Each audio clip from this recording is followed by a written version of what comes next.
How you guys doing today? Steve Spell 2 here, Donald Trump Media Tracker. Welcome to my Sunday morning political talk show. Let me just get rid of this glare here. That must be coming from our unique touch lamp fragrance oil burners behind me. These are pretty cool. But anyway, I'll just set that on low. I'm burning Starburst behind me. Smells really good. You can purchase those in our Etsy store. I'll put the link in the description. Enough of this shameless plug for a product that I'm promoting. I want to talk about politics today. And I want to talk about the Democrat Party. Especially, I love to talk about the Democrat Party when they're losing, because the dynamics of the State of the Union has changed dramatically since Donald Trump became became the president-elect on November the 8th. I'm excited about that. The Democrat Party. Hi, Pam. How you doing? What's up, Robert? Hey, Jeremy. I'll just wait for a few people to log on here. I guess as customary. So the Democrat Party. Hey, Stacy. What's up? The Democrat Party finds himself in a position to where they failed to reach out to the majority of Americans who are white, working class, middle class, poor voters. And so they didn't talk to these people, and they lost the white vote, the white working class vote. And so the Democrat Party, what's up, Troy? What's up, Nicholas? The Democrat Party is the party of identity politics. And so now the Democrat Party finds themselves in this very strange situation where they have to reach out to white people without alienating the Obama coalition that despises white people. Remember, the Obama coalition is prejudiced and bigoted. Everything that is despicable about America is what makes up the Obama coalition. And the Obama coalition despises white people. This is true. You won't hear this anywhere else, only from me. But I have a tendency to report what is true and not what is fiction. So the Obama coalition, it looks upon white people with disdain. And so now the Democrat Party has to try to figure out how to talk to white people without identifying them by race. Because remember, the Democrat Party is the party of identity politics. And so moving forward, oh yeah, and Nancy Pelosi. Nancy Pelosi's not going anywhere, people.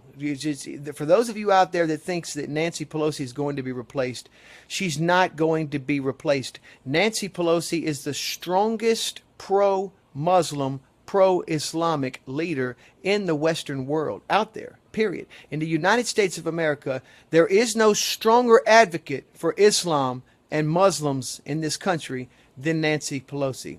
And if you don't believe me, just look at the two Muslims in Congress. They are staunch allies and supporters of Nancy Pelosi. They both have come forward and said that they support Nancy Pelosi 100%.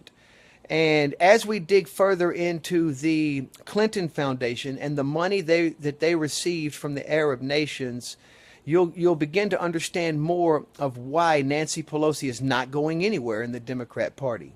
She's not going anywhere. If they were to fire Nancy Pelosi, it would be looked at in the Arab world as a repudiation of Islam. And the Democrats are not about to let that happen. And so moving forward, the Democrats have to try to figure out how to hold this Obama coalition that is extremely prejudiced and biased against white people together, while at the same time catering to working class white people around the country. I would say that it is an impossible task. The Democrats are about to be extinct. It's an impossible task. They cannot. Thanks, Troy. What's up, Tammy? The Democrats cannot. Democrats are not going to cater to white people, folks. They're not going to be seen as pandering to white people. They're not going to do it.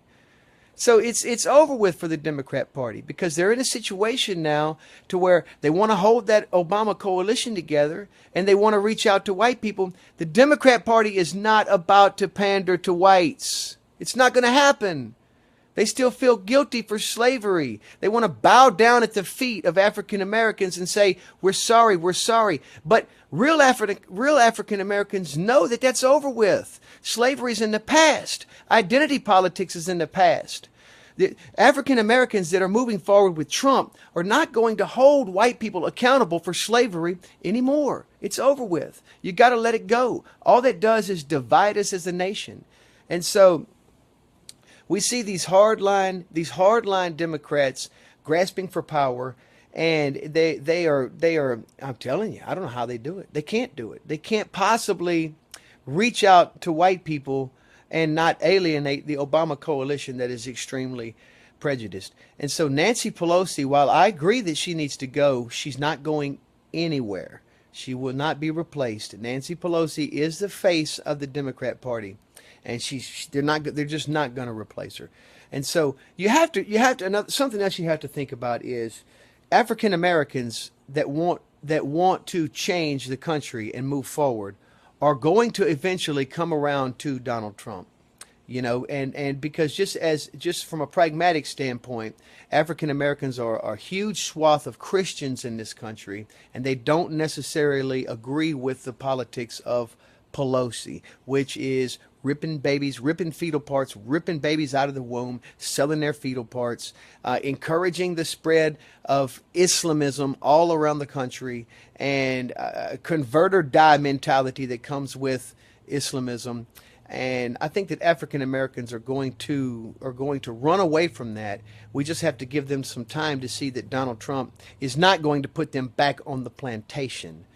And there are a lot of them. I like Sheriff Clark. I hope that Sheriff Clark is being eyed as a position for the position of Department of Homeland Security.